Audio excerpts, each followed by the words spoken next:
des chapitres qui seront étudiés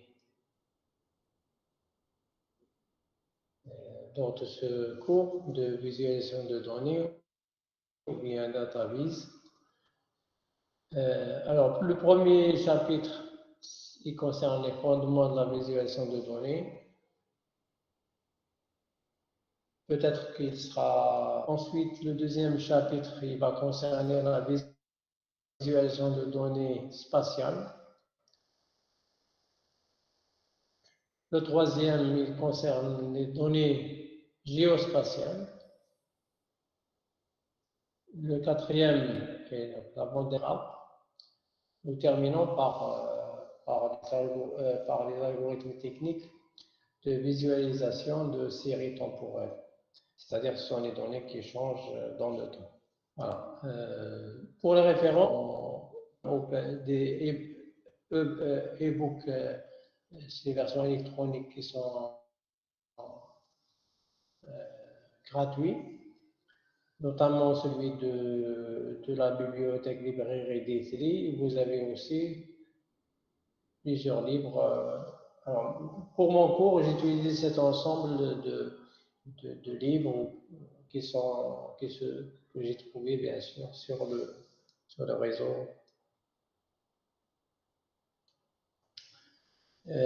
Pour commencer, on va d'abord parler de l'objectif de ce cours, pourquoi il a été mis dans votre formation.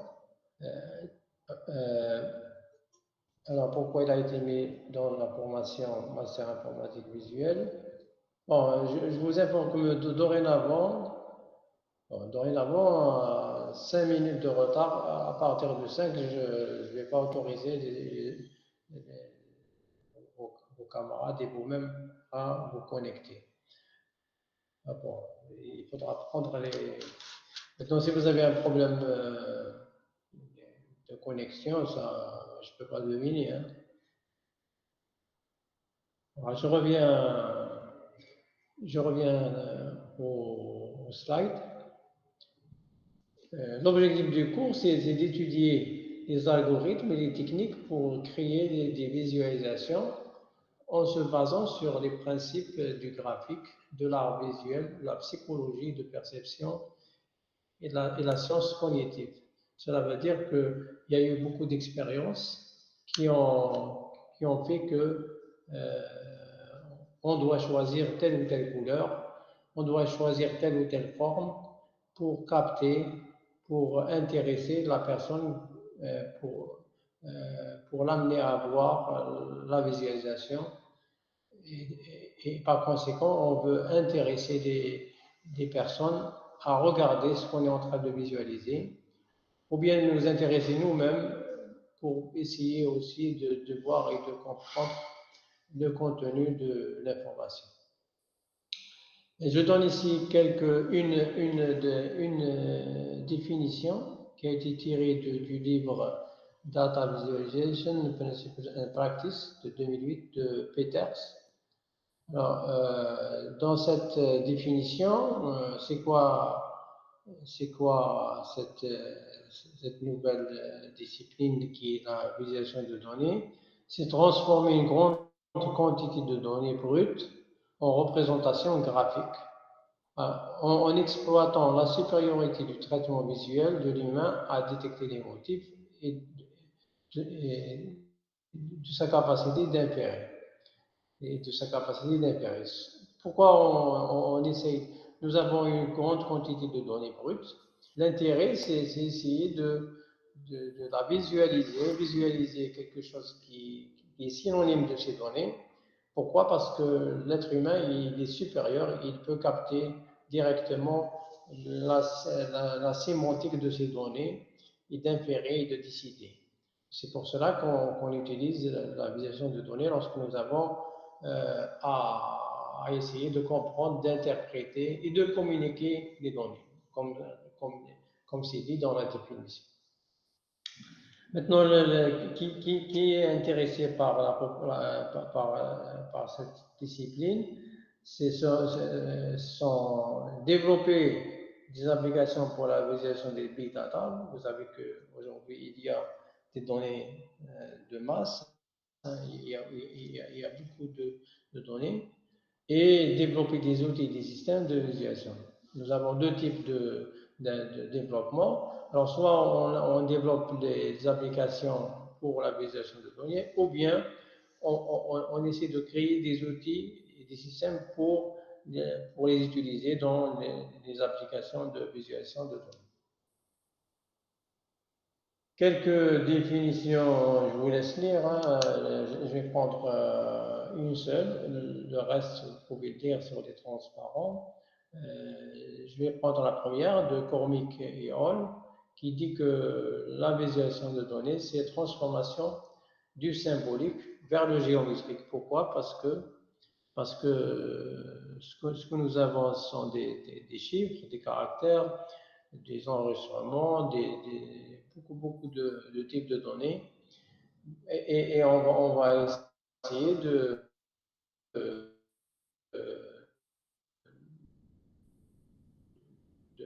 transformer tout ça et le montrer sous forme géométrique qui est une image. Voilà. Bon, le reste sont des définitions qui ressemblent à la première.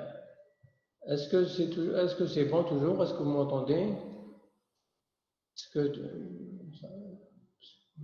ça va? Oui, monsieur. Oui, monsieur.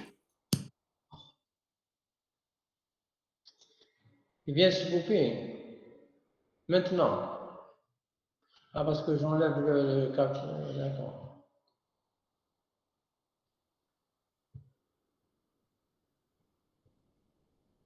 Et parce que je passe de mode plein écran à...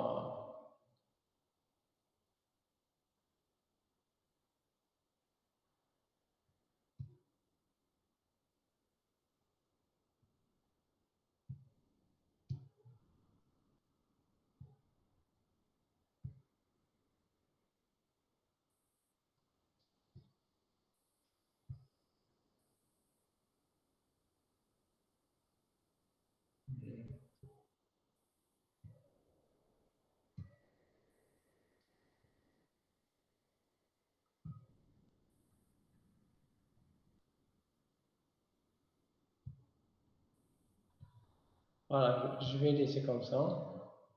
Et maintenant, ça va? Ça va comme ça? Ça va? Oui, monsieur. Oui. Ça va. Est-ce que c'est visible pour vous? Ah oui, oui. Est-ce que c'est visible? Très bien. Alors, on va commencer, on va commencer par qui a besoin de la visualisation de données. Alors, vous savez que, bon, je vais agrandir tout ça.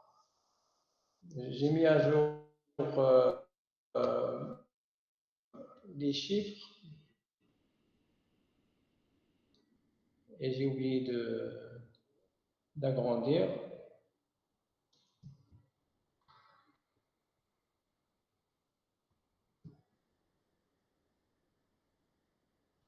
Voilà. Alors, vous connaissez tous qu'il y a un problème, bon, un problème dans un sens, mais c'est aussi un intérêt qu'aujourd'hui, il y a une croissance importante des données sur le marché et tout le monde produit des données, y compris nous-mêmes. Nous-mêmes, on est en train de créer beaucoup de fichiers au point où on n'arrive pas à... Mais dans le monde, toutes les entreprises, les moteurs de recherche, ils génèrent beaucoup de données. On arrive à, dans 2025,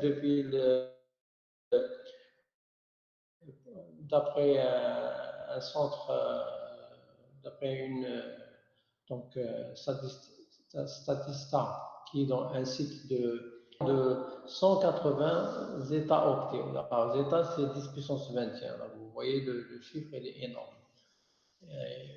Et ça touche beaucoup de domaines aujourd'hui. Et bien sûr, ces données-là,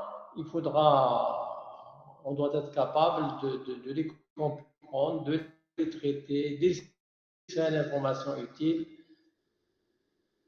les visualiser, pardon, et de communiquer. Et c'est l'importance de ces données qui ont fait que la visualisation est importante. Pourquoi? Parce qu'on ne pourra pas les manipuler, ni les afficher, ni les traiter. Ce qu'on va faire du data mining et visualiser le plus intéressant dans ces données. D'après les spécialistes de Google, j'ai mis une dernière phrase, bon, j'ai oublié bien sûr la référence. Ce sera une importante compétence à acquérir dans le futur pour en raison de la gratuité et l'omniprésence des données. Cela signifie que visualiser des données, traiter des données, analyser des données, c'est quelque chose de très très important dans le futur en raison de cette disponibilité de données qui sont partout. Alors pourquoi créer des visualisations? C'est pour répondre à des questions, à découvrir ce qu'on est en train de voir, essayer de comprendre, prendre des décisions, voir les données dans un contexte, c'est-à-dire essayer d'interpréter des données en fonction de ce qu'on est en train de visualiser, étendre la mémoire, c'est-à-dire avoir beaucoup de... essayer de comprendre plus, trouver des motifs. Les motifs sont les caractéristiques,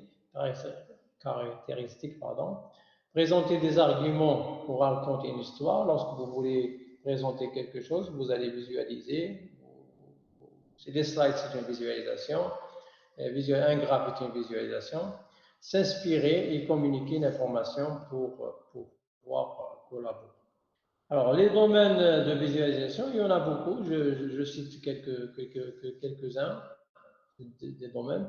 Il y a la santé, il y a la politique, c'est-à-dire essayer de visualiser des maps, discuter, scientifique et mathématiques, l'ingénierie, les finances, pour suivre les investissements, la logistique, par exemple, trouver des meilleurs chemins pour les transporteurs, les systèmes d'information géographique qui contiennent beaucoup d'informations géographiques.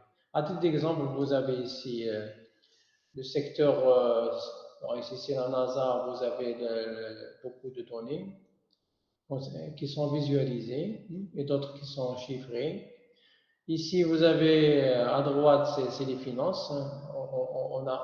Vous avez plein d'écrans pour un opérateur qui est en train de suivre l'évolution des marchés pour acheter, vendre. Et en bas, vous avez des données biologiques, mathématiques.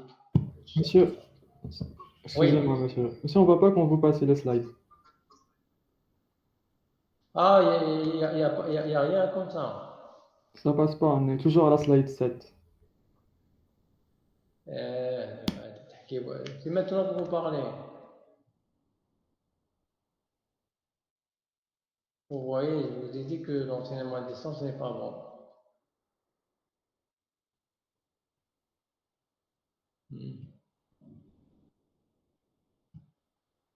Oui, mais pourquoi vous n'avez pas parlé?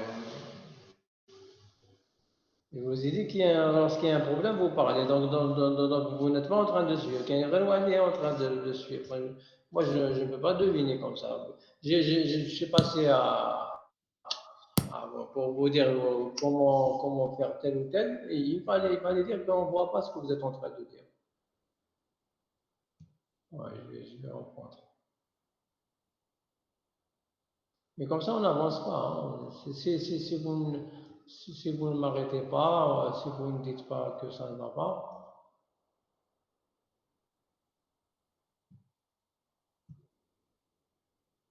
Voilà, maintenant, est-ce que le 8, est-ce qu'il apparaît? Oui, monsieur.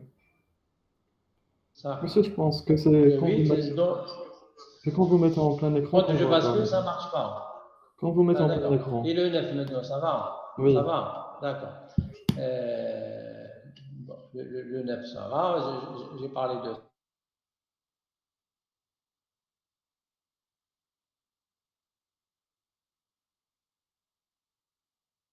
un centre scientifique. À droite, c'est les finances. En bas, vous avez des visualisations médicales et mathématiques. C'est des exemples de visualisation, mais vous pouvez trouver beaucoup de visualisations sur le net. J'ai pris quelques-unes pour les montrer. Maintenant, je vais commencer réellement le chapitre. On est dans l'introduction. Alors, quelques challenges. Qu'est-ce qui sera difficile, c'est comment essayer de traiter, analyser, visualiser des données qui sont sur les réseaux qui sont en croissance. Comment visualiser les textes et les documents. Comment visualiser les données images. Quand je dis données images, ça concerne toute application de l'image. Les données géospatiales et hétérogènes.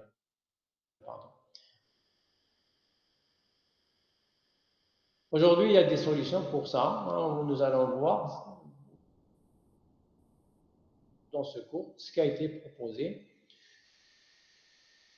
Et bien sûr, avec l'avancée, chaque année, chaque mois, il y a des nouveautés concernant cette discipline. Les techniques en relation avec la visualisation de données. Alors, pour faire une visualisation de données, vous allez, en réalité, la visualisation de données est un métier, je dirais que vous... bon, aujourd'hui, il y a un master Big Data, c'est le même que ce qui est Data Mining.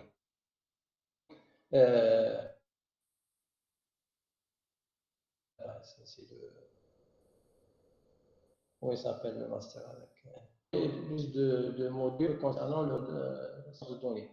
Parce que vous faites l'analyse de données, vous faites data mining, et vous faites base de données, et vous faites infographie, synthèse d'images, et vous faites aussi la visualisation de données. Par conséquent, vous êtes en mesure de faire, de traiter des grandes bases de données si vous arrivez à faire de l'analyse, extraire des features, analyser, et synthèse d'images parce que vous aurez besoin à créer des motifs et le fait que vous connaissez, vous savez comment générer une image synthétique, vous pouvez faire une bonne visualisation en utilisant ces outils. Voilà. Ceci, c'est pas moi qui l'a dit, hein. Ça, c'est eux. Maintenant, c'est eux, c'est un savoir, ce qui existe sur le net, ce qui est connu dans la communauté scientifique. Si vous voulez faire la visualisation de données, vous avez ce bagage. Et vous avez fait tout ça. Bon, interaction en machine, c'est pas quelque chose. C'est rien du tout. C'est pas un cours, mais c'est des techniques qu'on acquiert. Voilà. Maintenant, on va rentrer dans ce slide. C'est pour dire qu'il y a plusieurs types de visualisation. On peut visualiser sur le web, sur comme je fais moi-même une présentation, ou bien interactive, c'est raconter une histoire, storytelling. Voilà. Commençons maintenant par le processus de visualisation. Voilà. On est jusqu'ici, c'est une introduction. Maintenant, commençons par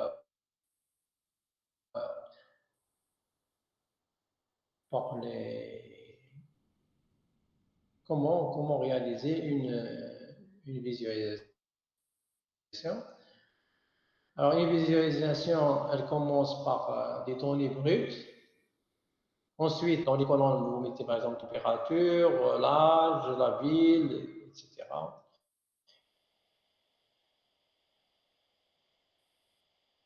Et les lignes, ce sont les échantillons. Donc, chaque donnée, chaque enregistrement, vous avez une ligne.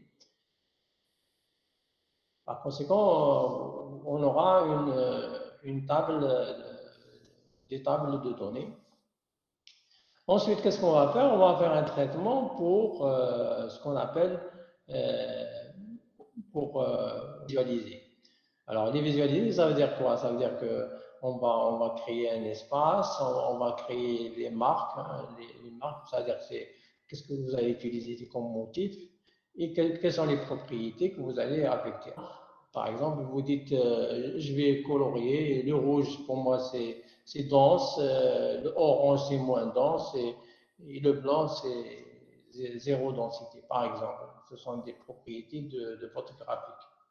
Ensuite, vous faites ce qu'on appelle les graphical paramètres, c'est des transformations. Donc, vous faites des rotations, des débuts, des scales, changements, etc. Et l'observateur, qui est vous, hein, ou bien celui qui est en train de voir votre visualisation, soit il est satisfait, ça veut dire que c'est bon, on arrive à capter, à avoir la sémantique de ce que vous avez visualisé, ou bien on demande bien sûr à celui qui est en train de faire ce process de revenir et de revoir la première conceptuelle diagramme qui est connu par tout le monde. Et j'ai donné ici la référence. Vous allez retrouver sur Internet. Ça va jusqu'ici, est-ce que vous m'entendez? Oui, monsieur. Oui, monsieur. Très bien. Ah, s'il y a un problème de partage, vous me le dites, parce que c'est pénible de revenir. Alors maintenant, on passe à des exemples de visualisation. Voilà, j'ai pris un exemple qui revient toujours dans les livres. Si vous tapez visualisation de données, etc., c'est des exemples qui reviennent parce que c'est les premiers systèmes de visualisation de données. Alors, si vous connaissez London, hein, si vous êtes habitué à partir ou si vous allez un jour visiter Londres, il y a une rue qui s'appelle Broad Street. Aujourd'hui, c'est Broadwick. Et cette rue, on a laissé, quand je vais agrandir, ça c'est une pompe d'eau. Vous savez que ça c'est le robinet. Normalement, il y a ici un manivelle. Vous le faites tourner et l'eau va couler. Dans les années 1800, bien sûr, il n'y avait pas les conduites d'eau et tout le monde se prenait de l'eau. Il n'y avait pas d'immeubles, c'était des simples maisons. Ils prenaient de l'eau de ces sources d'eau qui est ce qu'on appelle aujourd'hui, ce sont des pompes pour les pompiers. À peu près, ça ressemble à ça, sauf qu'il n'y a pas un moteur. Et ce robinet, si vous voulez, ou bien cette pompe d'eau, a été gardée. Pourquoi? Je vais vous raconter l'histoire. Bon, et si vous allez en mémoire à un médecin qui s'appelle John Snow, c'est un médecin britannique qui a bien sûr qui a beaucoup contribué euh, à l'histoire de quand il y avait le choléra, comment ça se transmettait, etc.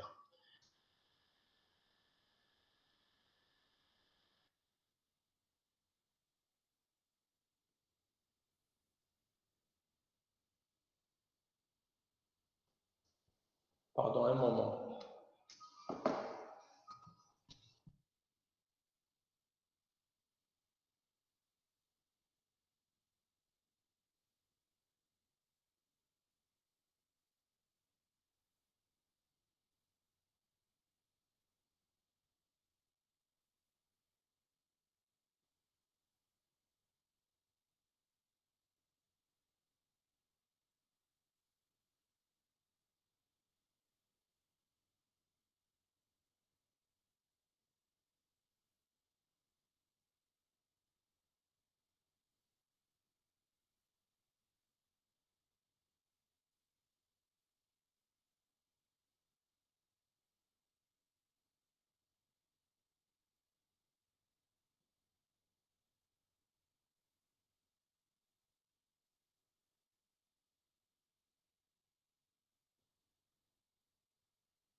Pardon, est-ce que vous êtes toujours...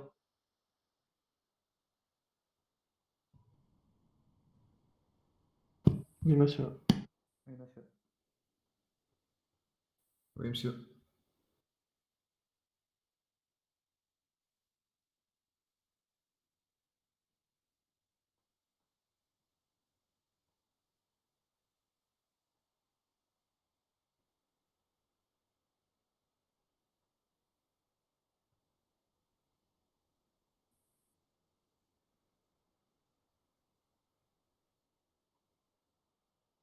Toujours visible. Je dis que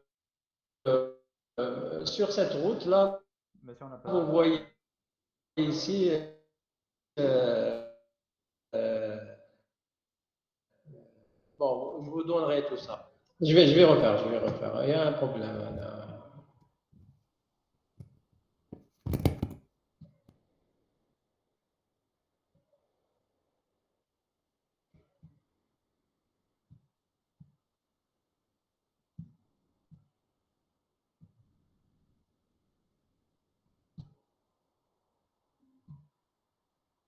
Voilà.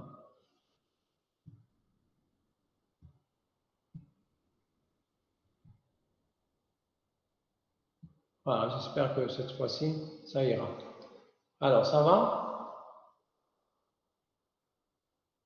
Oui, c'est bon. Est-ce que ça va? Oui, monsieur. Oui, monsieur. Voilà, très bien. Oui, monsieur. Très bien. Alors, ici, à droite, vous avez une plaque sur cette route Broad Street. Aujourd'hui, c'est Broadwick Street. Je ne sais pas, je ne connais pas l'histoire pourquoi ça a été changé, mais c'est toujours la même rue. Vous avez une plaque qui permet qui indique la contribution de ce chercheur scientifique qui est mort à l'âge de 45 ans, trop jeune quand même. Alors, il a trouvé, bien sûr, l'origine du choléra, les water pumps. Hein. Vous voyez ici, il parle de ça. On va expliquer tout ça dans le slide suivant. Alors, toujours si vous voyez ça c'est la map. Donc lui, qu'est-ce qu'il a fait? Il a fait de la visualisation de données, sans le dire. Qu'est-ce qu'il a demandé la map, ou bien il a dessiné, je ne sais pas comment, l'essentiel, il avait une map, et à chaque fois, il y a des décès, des morts, des habitants. Qu'est-ce qu'il a fait? À chaque fois qu'il y a un mort, il mettait un point noir qui correspond sur la map, qui correspond à sa position réelle. Donc, si par exemple sur Broad Street, tout le long ici, il y a eu beaucoup de morts sur cette route, même toutes les maisons qui sont à côté. Et vous voyez, il y avait aussi d'autres morts.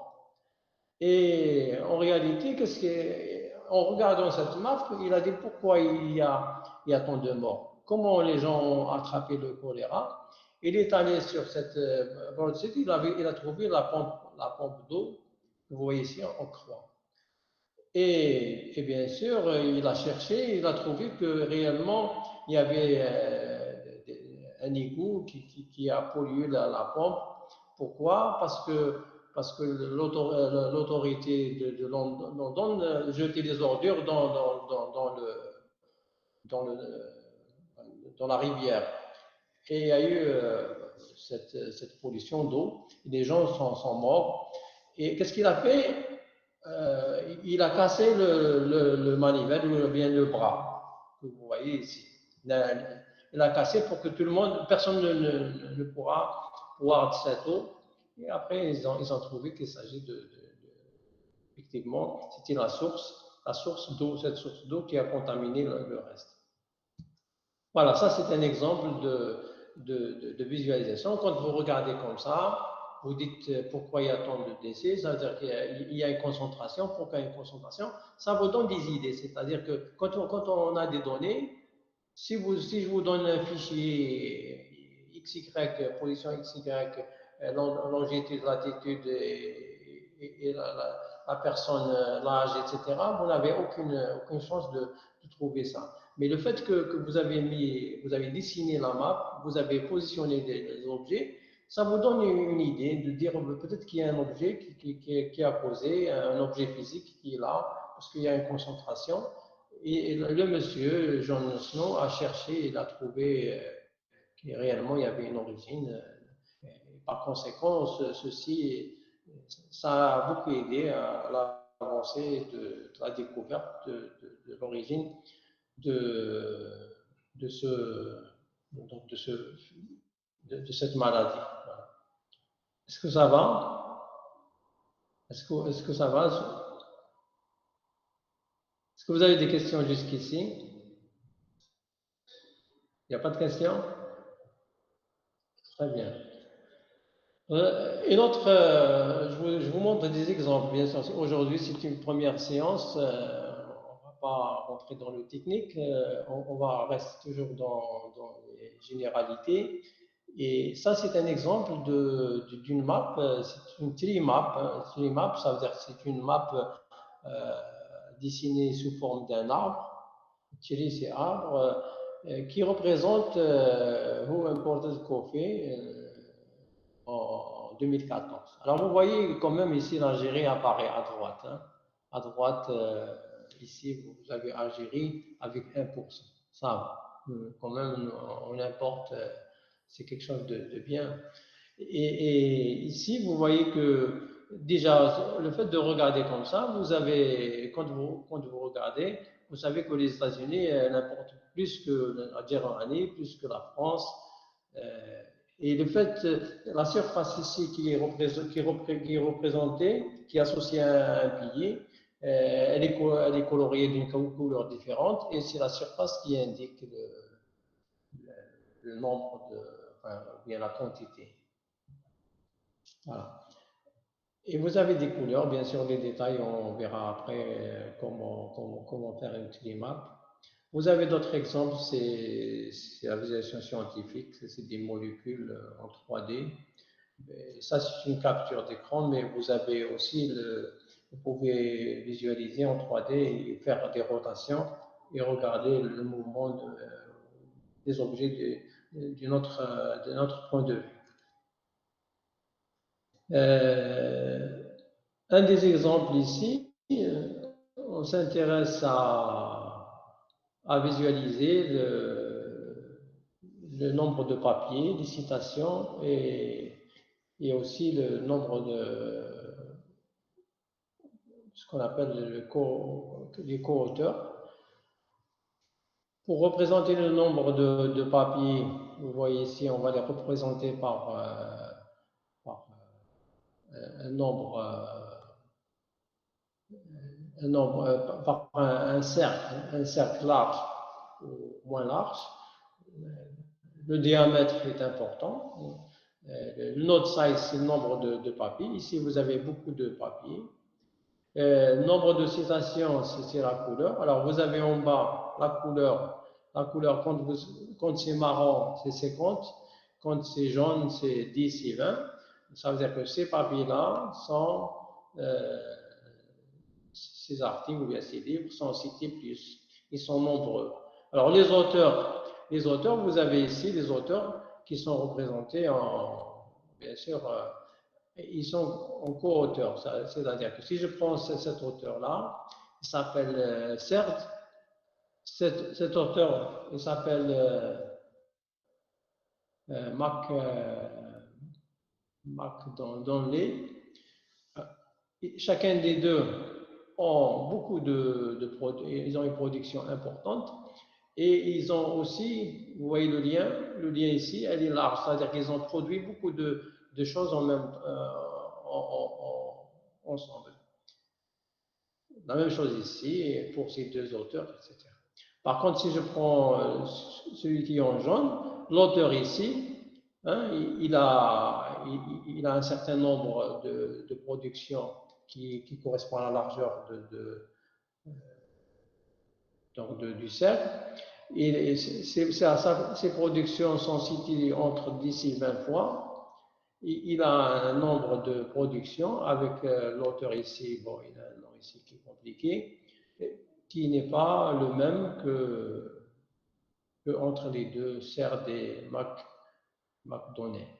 Voilà.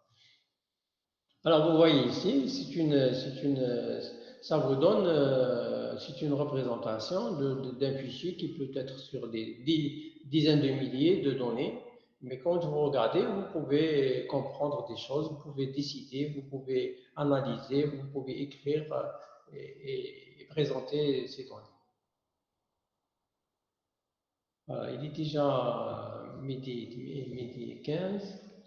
Bon, vous avez aussi un autre exemple de visualisation du trafic aérien des États-Unis. Vous voyez ici que du côté New York, Washington, New York surtout, c'est un trafic dense.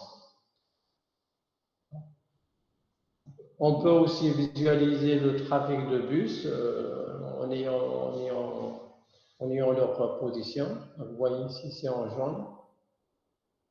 Alors, les lignes jaunes représentent les bus en temps réel et le rouge, ça correspond à la densité de personnes. Ça peut vous dire est-ce que est-ce que les bus sont là où il y a une densité importante ou non. Ça permet d'améliorer le réseau de transport si vous êtes un gestionnaire. Si à un moment donné, si vous connaissez la densité des personnes dans les rues, d'accord, et si la densité elle est quelque part et vos bus sont dans l'autre côté, ça veut dire que vous n'êtes pas en train de desservir correctement les populations, parce que la population a besoin du transport là où elle est. Elle ne doit pas se déplacer 2 km pour prendre un bus. Voilà. Autre chose, c'est géographique, ça vous avez déjà fait quand vous étiez au collège, au lycée. Bon, on fera ça pour celle-ci, on va la faire en TP. On va commencer maintenant par les principes de base du codage visuel. Alors, on va voir quels sont les éléments visuels qui attirent l'attention d'un observateur pour une visualisation de données. C'est-à-dire que lorsque vous voulez produire une visualisation, qu'est-ce que vous allez utiliser? Est-ce que vous allez écrire? Est-ce que vous allez utiliser du texte, du dessin, de quelle couleur, etc. Nous allons nous baser sur une référence qui est utilisée par tout le monde, qui s'appelle Information Visualisation, c'est-à-dire visualisation d'information, le Perception for Design de Morgan Copeman. Alors, tout d'abord, ce chercheur, il a trouvé un ensemble de résultats qui sont adoptés aujourd'hui. Je vais vous poser la question, combien de chiffres 9 sont contenus dans cette série de chiffres? Est-ce que quelqu'un peut me le dire? Il y a combien de 9 ici?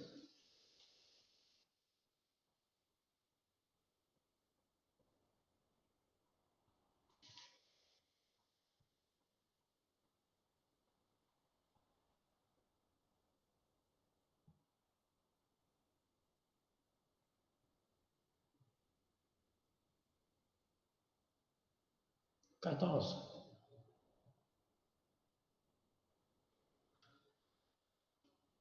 Est-ce que vous avez compté? 14. Autre personne. Autre. Est-ce que vous avez compté? 9. 9. Très bien. Voilà. Bon, l'objectif, c'est pour vous dire que ici, vous avez mis beaucoup de temps pour compter, d'accord? Maintenant, si je vous fais comme ça, il y a combien de 9? C'est plus facile de compter. On a 10, monsieur. Voilà.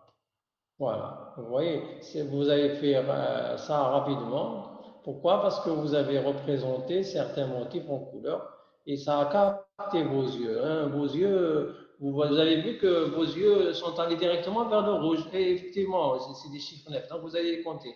Si j'avais représenté le rouge le chiffre 5 en rouge, bon, c'est pas intéressant.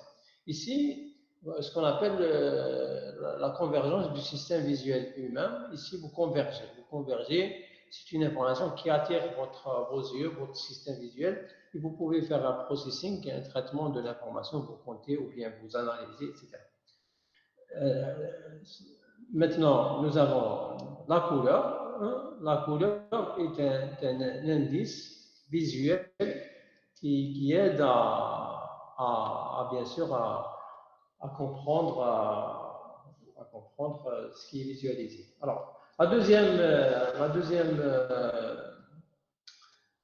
deuxième indice, pardon, c'est la teinte. La teinte qui aide bien sûr l'être humain à comprendre, à regarder et à déchiffrer. Alors, si je regarde ça, vous voyez qu'il y a une différence. Le fait que je mets les traits en vert, ici, vous n'avez rien vu. Ici, vous avez vu 3 motifs qui ont capté Par conséquent, la teinte, hein, ce qu'on appelle la couleur, bien sûr, si vous prenez le système de couleur, c'est UV, Y ou bien autre système, vous avez la teinte qui vous fabrique la couleur.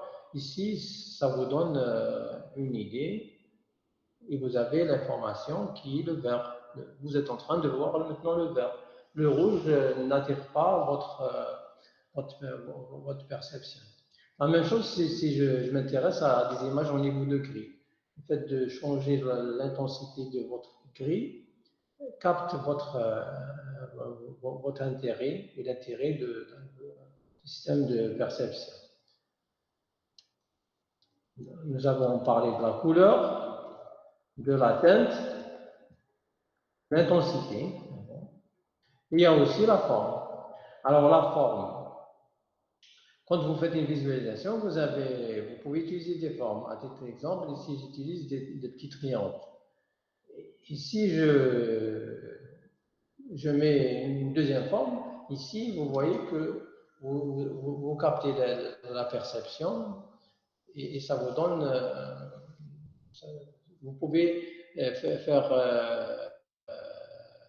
passer un message quelconque hein, pour dire que vous avez ici deux types d'objets, par exemple. Vous avez aussi le mouvement. Bon, je n'ai pas une vidéo, mais si vous avez une séquence vidéo, vous pouvez déplacer vos objets d'une zone vers une zone et ça crée une convergence du système visuel humain et il pourra s'intéresser et essayer de comprendre. Donc, exemple, vous avez ça. Voilà, ça, c'est un exemple de mouvement. Et aussi la position spatiale. La position spatiale, c'est la position qu'occupent vos éléments graphiques. Si je fais que ça, donc le fait de différencier de position, ça vous donne une différente vue. Alors, autre élément, c'est ce qu'on appelle,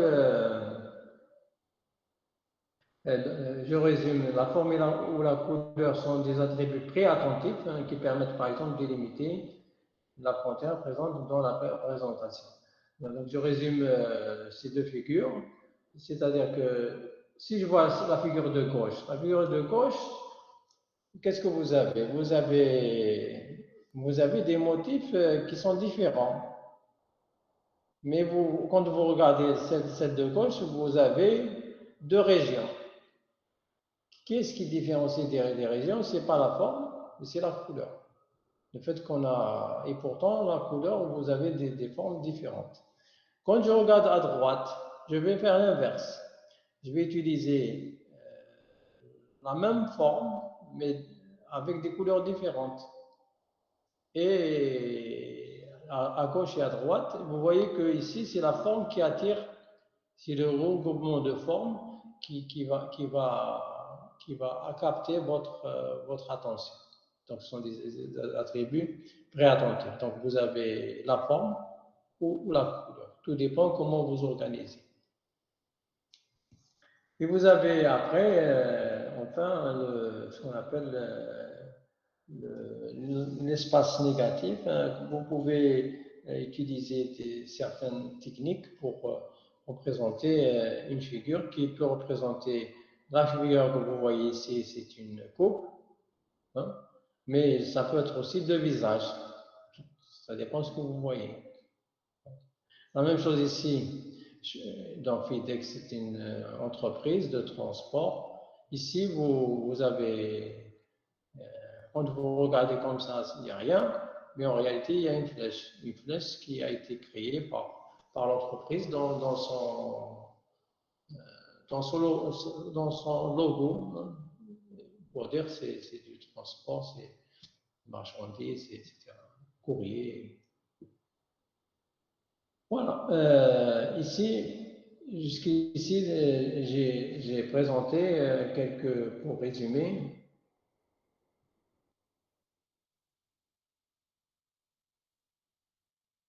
voilà. Pour répondre à la question, quels sont les attributs visuels qui attirent l'attention d'un observateur pour la visualisation de données? Nous avons cité quelques-uns qui sont utilisés. La couleur, la forme, la teinte, l'intensité, la position, le mouvement et aussi la position spatiale. Voilà. Maintenant, certaines précautions sont à prendre pour l'utilisation de la couleur, donc toujours dans le même ordre d'idée. Si vous voulez utiliser une présentation, visualisation, des fois, le noir et le blanc sont suffisants pour montrer quelque chose. Vous voyez ici, c'est un histogramme. Si vous utilisez des couleurs, il vaut mieux utiliser des couleurs moyennes ou pastel, c'est-à-dire pas trop foncées. Ce sont des recommandations qui sont données suite à beaucoup d'expériences des auteurs qui travaillent dans ce domaine. Alors maintenant, bon, il reste 5 minutes. Est-ce que vous avez des questions jusqu'ici? Il n'y a pas de questions? Est-ce que vous suivez ou bien vous faites autre chose? Oui, monsieur.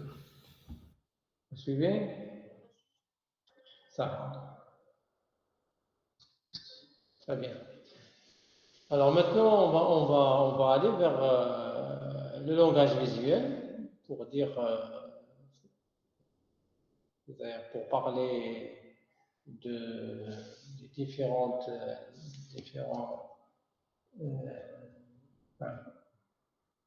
types de variables qu'on va utiliser, nominales, ordinales, qualitatives. Je reviens à l'origine. L'origine, c'est pour dire que les images sont perçues comme un ensemble de signes. L'émetteur code l'information comme des signes. Le récepteur reçoit des codes d'information à partir des signes.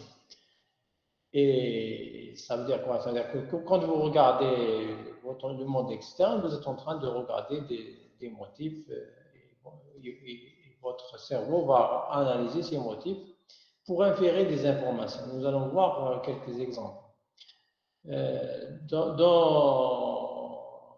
Dans le livre sémiologie graphique, les diagrammes, les réseaux, les cartes de Jacques Bertin, alors il définit définition de la sémiologie graphique, c'est l'ensemble des règles qui permettent l'usage d'un système de signes graphiques pour transmettre de l'information. C'est ça ce qui nous intéresse. Ces règles-là, ils nous permettent d'utiliser un système de signes graphiques pour transmettre l'information. Alors, ce Français qui a écrit ce livre, il a laissé cette référence qui est très utilisée aujourd'hui. La sémiologie, c'est la science des signes. Comment utiliser ces motifs, des signes, pour pouvoir capter l'attention de l'utilisateur. Exemple de sémiolisme de graphique de signes, vous avez ça. Donc, si on vous présente cette figure, on va vous dire qu'est-ce que vous allez comprendre, qu'est-ce que vous avez compris de cette figure.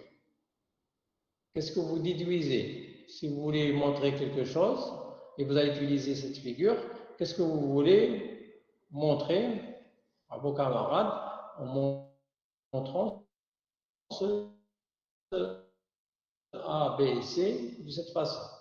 Alors, est-ce que quelqu'un peut me donner une proposition?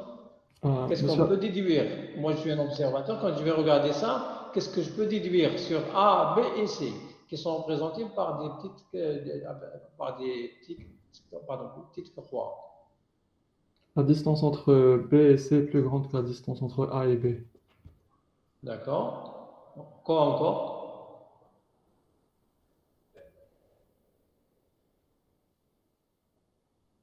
Quoi encore? B est plus proche de A que de C. D'accord, oui.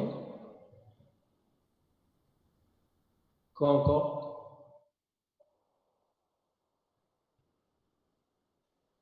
A, B et C sont différents. B, il est entre A et C, vous l'avez dit. Mais on voit ici bien que B ici, il est 2 fois plus long que AB. Vous voyez? Est-ce que vous ne pouvez pas voir ça?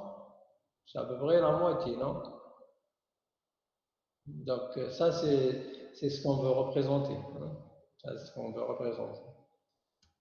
Voilà. Pour vous dire que Jacques Bertin, il a défini un ensemble de variables, donc nominal, cardinal, ordinal et quantitatif, et il a essayé de montrer comment utiliser ces variables pour visualiser des données. Alors, nous allons faire ça la prochaine fois pour vous montrer qu'est-ce qu'on peut utiliser et comment utiliser ces données lors de visualisation, comme vous voyez ici. C'est 1 heure, donc je suis obligé d'arrêter maintenant, même si vous n'avez rien. Je vais faire ça rapidement la prochaine fois, donc on n'a pas beaucoup de slides pour terminer le chapitre 1. Après, on va commencer le chapitre 2. Pour le TP, est-ce qu'on vous a donné les salles de TP? Pas encore, monsieur. Et donc vous n'avez pas fait de TP, aucun TP.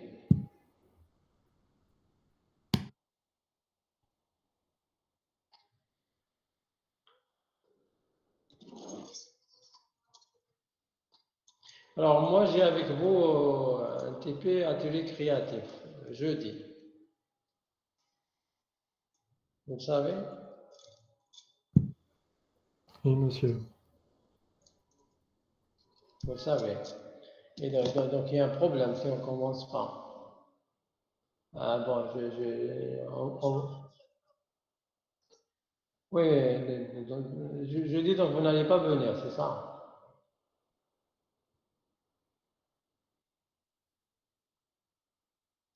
Bon, on verra d'ici là, d'accord? Voilà, je vais quand même vous envoyer ce soir la première partie qui a été vue, comme ça vous pouvez regarder le slide. Bon, on continuera la prochaine fois. La prochaine fois, c'est toujours c'est présentiel, c'est ça? Non,